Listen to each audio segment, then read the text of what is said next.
Alright, today's sausage gravy, and I just started with a pound of Jimmy Dean sausage, and I'm kind of just break it up here and brown it, and once it gets brown I'll show you what the next step is. Pretty easy.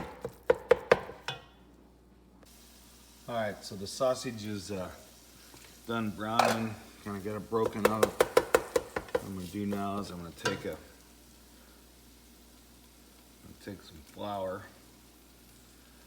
I use about a cup. I know that seems like a lot, but I use a full cup of flour and just mix it right in that sausage. Get it brown. Kind of mix her in there. You don't want to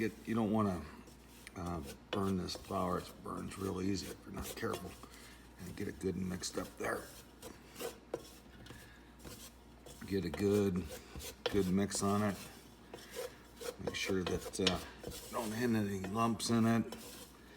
Just kind of evenly distribute the best you can all that flour, and it's going to burn really quick if you're not careful. So you got to be really pretty quick about it. Get that stuff off the bottom. It looks like, it almost looks like concrete or something. I don't know. Looks like gravel. Pretty cool, but you know, gotta be fast about this. And then what you're gonna do is you're gonna add 6 cups of milk.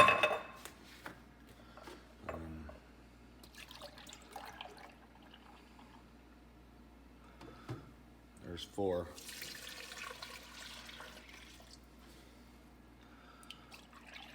You can probably stop at 4, but my kids don't like it real chunky, so 6 cups of milk. And just let it cook, just continuously stirring it here. I cook mine on fairly low temperature. Cook everything no higher. This electric stove cook nothing higher than like a 4 normally. But I'll revisit this when it gets a little thicker, but just continuously stirring it. When it starts getting a little thicker, I'll restart the video. Alright, so she's starting to get thickening up a little bit. Probably got another, it's been on maybe, I don't know, maybe about 5 to 7 minutes now. Starting to get a little thicker, little substance to it. We actually use skim milk in this, kind of cut down on the fat a little bit. You can use whole milk, probably goes a little faster when you use whole milk, but what I'm going to do now is just add a little pepper to it.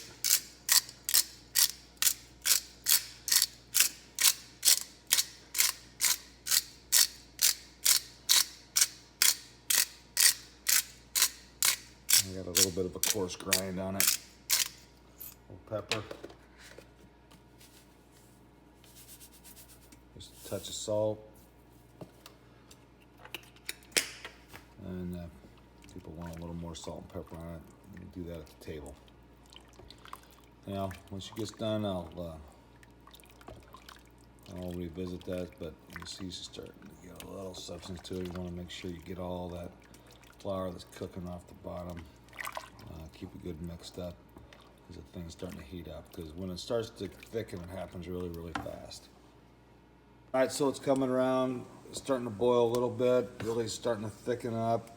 We like it fairly thick, so probably almost good enough to serve now. I guess it's probably been about 15 minutes. And nice and smooth gravy. It's awesome. You won't find an easier way to make gravy anywhere.